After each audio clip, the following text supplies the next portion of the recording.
Значи, како што кажав, не сватија сериозно до сега ни владата, ни директорите, со никој немаме преговарано. Еве, како што гледате, денеска се собравме овдеки на патов Прилеп Скопје, или Битола Скопје, како да го наречам, и продолжуваме со нашите протести се додека нема слух некој да не слушни, да не разбери што понатаму. За сега остануваме овдеки и секој ден ќе ги продолжуваме нашите протести, а планираме во овие неколку дена да одиме и за Скопје пред влада. Останувате нестите барања? Барањата се истите, тие две барања што ги имавме, исплата на бруто плата и за останатите придонеси плати од 2012 година до денес. И од самиот почеток ќе бараме средбата со представници од владава, ама до сега никој не се нема јавен. Имавме притисоци не од генералниот директор, туку од раководител на композитна опрема. Имавме телефонски јавувања за да се повлечиме и да не штрекуваме, ама не успеа со тие притисоци, не подлегнавме на тие провокации. Имаме доставено и кривична пријава до МВР и до Основното јавно обвинителство. Еве таа кривична пријава ја носиме и тука, како копија. И бараме, големе да се прочита, бараме да се испита оваа кривична пријава, доколку се виновни да си одговара, ако не се виновни. Во што се сомневате? Се сомневаме за трансфер на некои големи суми на пари од една фирма во друга фирма префрлани во некоја непостоечка фирма, собственост на Тони Дуковски, раководител на композитна опрема. Се работи некаде за околу 90.000 евра. За сега што ги имаме тие сознанија. Од каде до каде? Од која на која фирма преведен? Од Еврокомпозит на композитна и од композитна опрема на Royal Logistic International, село Велгошти, Охрид. Тие пари се авансирани од владата, дел се сработени и испорачани некои материјали од наша страна, значи излезени од нашава фирма. Ние слушнавме изјавата од директорот дека треба да работиме со дел од плата, како и до сега што земавме по некои 5.000 денари, а неговите дневни трошоци се 5.000 и 6.000 денари за секој ден што си иди на работа си ги наплаќа и наплатени му се тие трошоци, а ние не планираме и понатаму да работиме за 5.000 денари на 40 дена, на 50 дена да ги земеме.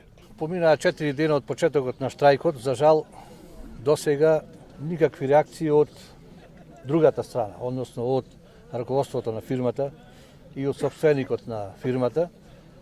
По законот за работни односи, работниците кои што се во штрајк и раководството на фирмата, односно собствениците на фирмата, се должни интензивно да преговараат за изнајдување на взаемно прифатливи решенија, но за жал, како што реков, втората страна воопшто нема досега на никаков начин реагирано, освен со поединечни комуникации со одредени... Дали се закани, не знам, али поединечни контакти со вработените. Се надевам дека ова сериозно ќе биде сватено, бидејќи очигледно е дека на луѓето им прекиби преку глава оваа состојба. Изјавата дека треба да работа за 5.000 денари, мислам е несериозна. Во оваа држава постојат закони. Секој работник треба да зема месечно барем 12.000 денари, согласно последниот закон за минимална плата. Така да би било добро да се почнат преговорите и во најскоро време да се бара излез, бидејќи очигледно е дека за оваа фирма има излез. Да нема излез, сигурно дека и луѓето нема вака да се малтретираат по патишта. Преговорите би се движеле во насока.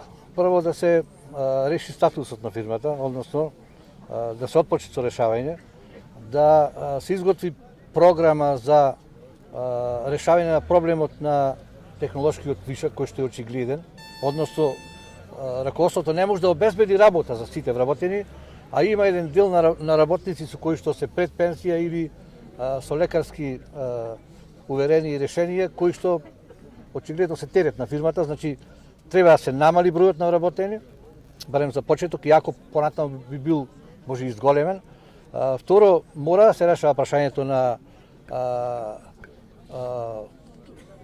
статусот на фирмата со обезбедување на некаков пакет за решавање на овој проблем со технолошкиот вишок и да мора да се разреши прашањето на придонесите кои што очигледно притискаат бидејќи се неплатени веќе 6,5 години. СИЕР, по моите сознанија, се обидува да воспостави контакти и во комуникација е со представници на владата за да дојде до средба, особено ако работниците се одлучат да протестираат во Скопје, секако би требало да има некоја средба на која што конкретно ќе бидат понудени решенија, а не како до сега само со некои магловити ветувања дека фирмата ќе се продава.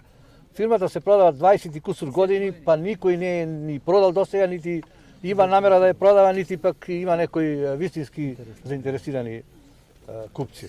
Ако може да се преиспита работењето на раководните органи што беа од 2008 година па до ден денес, да видиме колку има сработено, а колку пари се проневерени. Кој како дојде, ние сработи, тие земи ги парите, замени си. Тоа само и че ги спомнам и имината ако треба. Од Лучевски го почнавте, па со Климе Шекеровски, па со Додовски, се работи, пари се зема, парите не ги дават. И затоа до ова дереже дојдовме.